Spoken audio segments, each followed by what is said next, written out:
The following is a production of Neural Network Media and is completely AI generated. It is intended for entertainment and educational purposes only. My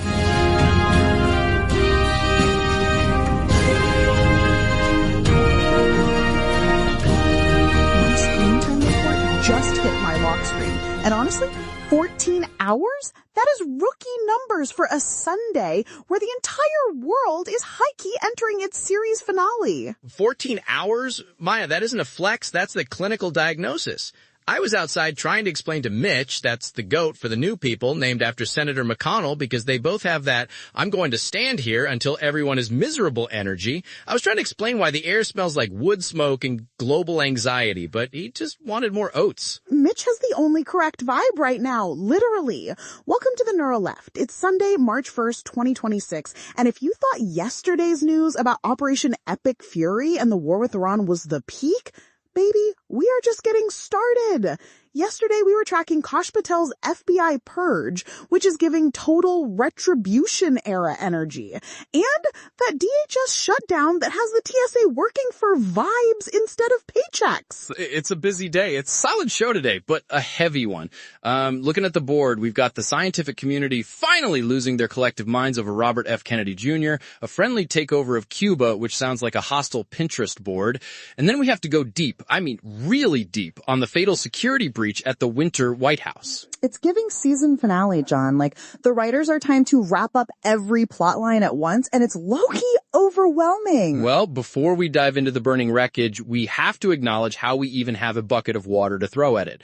Look, independent media like this doesn't just manifest out of the ether. It takes real human work to build the infrastructure. Right. It's not just an algorithm. No, literally. We are 100% here because of the vision and the grind of our creator, Eric Christensen at Neural Network Media. He's not a media conglomerate. He's a builder who poured his own resources and time into creating this platform so we could have these conversations. He high-key put in the work. He did. And if you value independent voices over corporate algorithms, please like, subscribe, and consider visiting our new Patreon at patreon.com/Neural Network Media to support this work. It's an act of solidarity that keeps the lights on and the servers running. Bet. Now, can we talk about the fact that the medical community just posted the biggest ratio in human history? God, you're talking about the Lancet. Here's the thing. Usually medical journals are the most boring, dry, please read this to fall asleep publications on earth. But Robert F. Kennedy Jr. has managed to do something truly impressive. He's turned the world's oldest medical journal into a burn book. It's literally his 1 year of failure anniversary. Happy anniversary, Bobby. You've spent 12 months in your public health sabotage era, and the Lancet just dropped the receipts. It's fascinating how hard they went. They left the front cover blank, Maya, blank. Except for one quote, the destruction that Kennedy has wrought in 1 year might take generations to repair. I mean, that is the scientific equivalent of throwing a brick through a window. It's a hard launch for the apocalypse. According to Common Dreams and the Daily Cause, they're documenting the total dismantling of the U.S. health infrastructure. Like, he rescinded a 54-year policy about public comments within 10 days of taking office? That is high-key, I don't care what you think, I have a brainworm energy. It's worse than that. He's promoting junk science. The FDA is withdrawing warnings against raw milk and chlorine dioxide, which he's out here marketing as an autism cure. It's the corporatization of quackery. I said back in February that he was like a pyromaniac designing a fire escape, and now the building is just a pile of ash, and we're all standing around wondering why we're coughing. Okay, but the worst part? According to the Journal, we are high-key about to lose our measles-free status. Since the year 2000, we were doing so well, and now we're in our Victorian-era diseases revival. It's so chuggy. Chuggy? It's a tragedy. We have scientists fleeing the NIH because they're being told they can't publish in corrupt journals like the Lancet. Kennedy wants state-run journals, Mike. He wants a science pravda where the data says whatever he wants it to say. No, literally. It's the retribution era for anyone with a PhD. But while the scientists are being purged, the athletes are actually standing on business. Oh, you mean the impeachment joke fallout? Okay, so for everyone who wasn't doom scrolling on February 22nd, the U.S. men's hockey team beat Canada, which slay. But then the administration calls the locker room and they tell the guys they should come to the State of the Union. But then the president says, I must tell you, we're going to have to bring the women's team. You do know that. I do believe I probably would be impeached if they weren't invited. This is classic. He can't just congratulate them. He has to frame the USWNT's success as a legal burden. Like, oh, I have to invite the girls or the mean Democrats will yell at me. High-key embarrassing. And the USWNT said bet and formally declined the invitation. They cited academic and professional commitments, which is just, I have a hair appointment for athletes. But tomorrow, and this is the part that actually slaps, Jack Hughes and Hillary Knight are going on the Tonight Show together. That's interesting. You're seeing this like male allyship narrative start to form. Hughes was initially criticized because he was seen laughing at the joke on the video call, but now they're doing a unified front. It's a vibe shift in pro sports. It's the reclaiming the narrative era. According to MS Magazine, this is a direct pushback against the administration trying to use gender equity as a punchline. I live for the USWNT's no thanks energy. They're like, we have gold medals. We don't need a photo op with a guy who treats us like an HR violation. Well, it's a sharp contrast to how he's handling other relations. Have you looked at the Cuba situation lately? You mean the friendly takeover? It sounds like he's trying to buy a house in a gentrifying neighborhood, but the neighborhood is a sovereign nation. Exactly. Look, Marco Rubio is out here talking about high-level negotiations, but the UN is reporting an imminent humanitarian collapse. We signed an executive order in January that choked off 60% of Cuba's oil. They rely on that for 90% of their energy. Wait, 90%?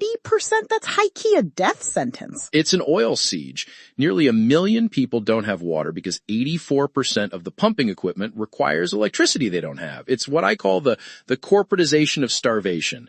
Oh yeah, they're totally being squeezed. They are. And Jacobin is calling it out. This isn't a friendly takeover. This is a manufactured famine so we can swoop in and save them. It's legislative constipation at the international level. Nothing moves, nobody eats, but the rhetoric is friendly. It's giving vulture capitalist, but for a whole island. Marco's talks are basically just waiting for the lights to go out so he can change the locks. It makes me sick. And speaking of locks and people who should be behind them, can we talk about the Epstein files? Oh, we are high-key going there. The Epstein Files Transparency Act is the only good thing to happen lately. But the fallout's messy. 3.5 million pages of investigative records. That is a lot of PDFs, John. I would know. Your poor hard drive.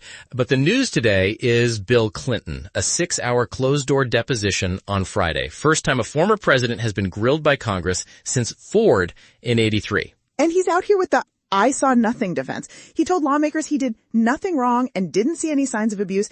In his statement on social media, he said, if I had known, I would have turned him in myself. Right? I mean, okay.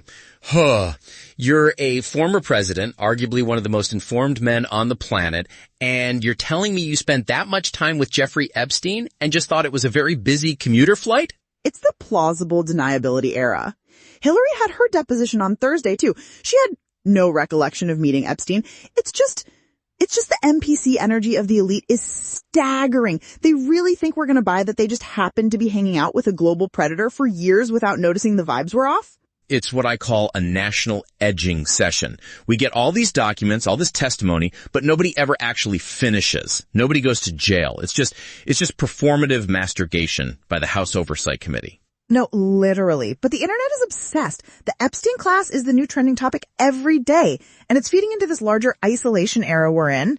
People feel so disconnected from the systems of power that they're giving up. Well, that ties into this new data from the Barnes Family Foundation.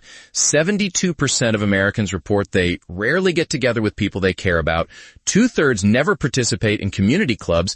We are a nation of shut-ins.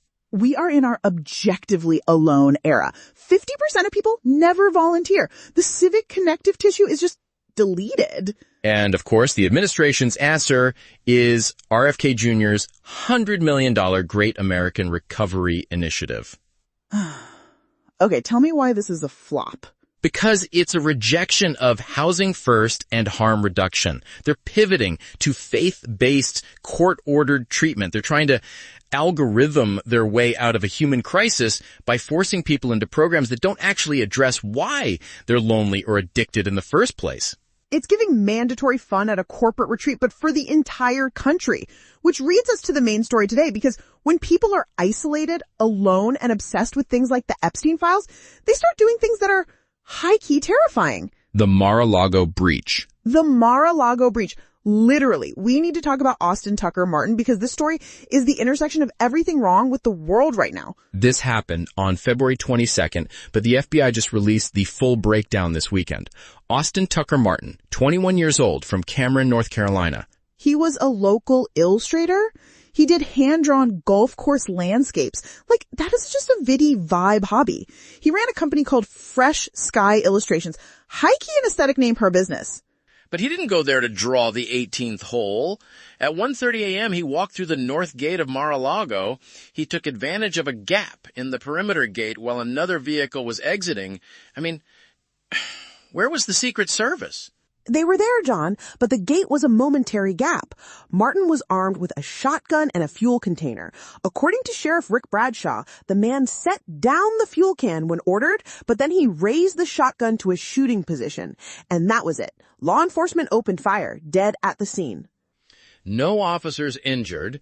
The president and the first lady were actually at the White House at the time for a governor's dinner.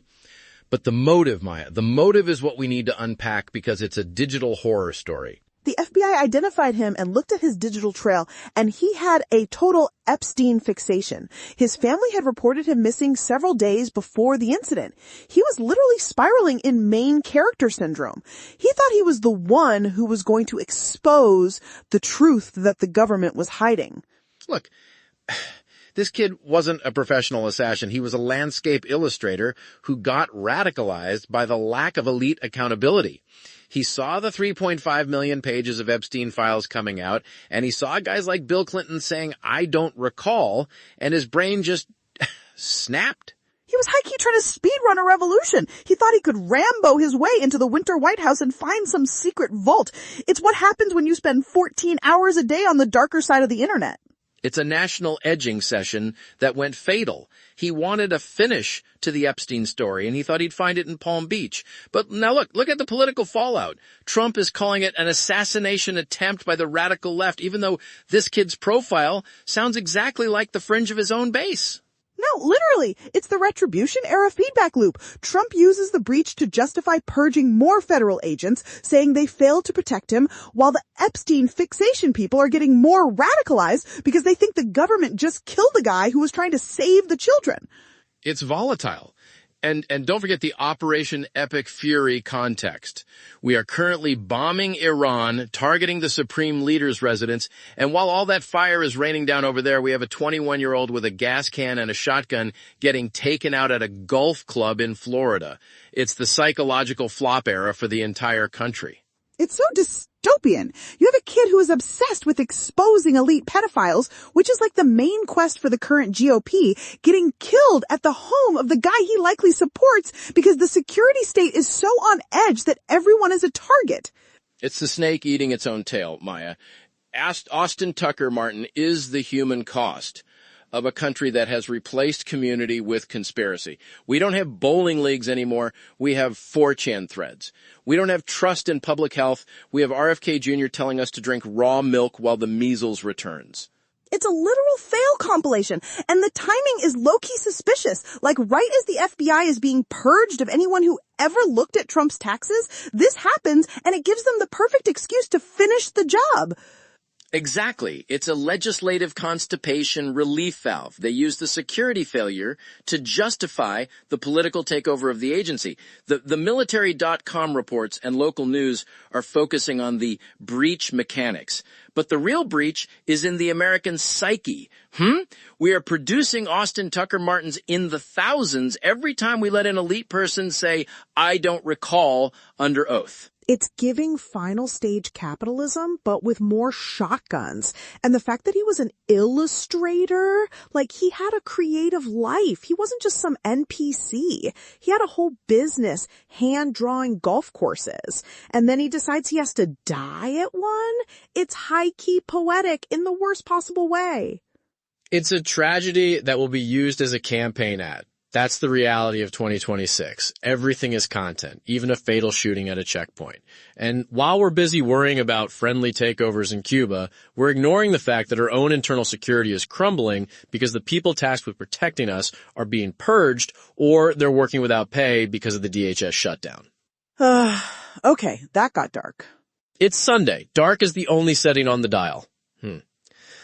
Look, here's the thing.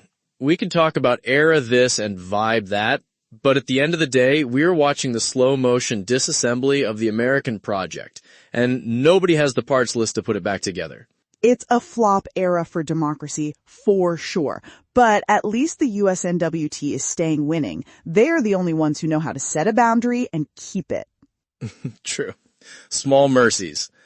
I'm going to go give Mitch some extra oats. He doesn't know about the Epstein files, and I think he's the happiest creature in New York because of it. High-key jealous of Mitch. I'm going to go try to lower my screen time to maybe 13 hours? A noble goal. We'll be back tomorrow to see if the world still exists. Stay safe out there, and for the love of everything, don't try to breach a golf course. Bet. Stay spicy, stay online, and don't let the Epstein fixation turn your brain into mush. Bye, everyone. Bye.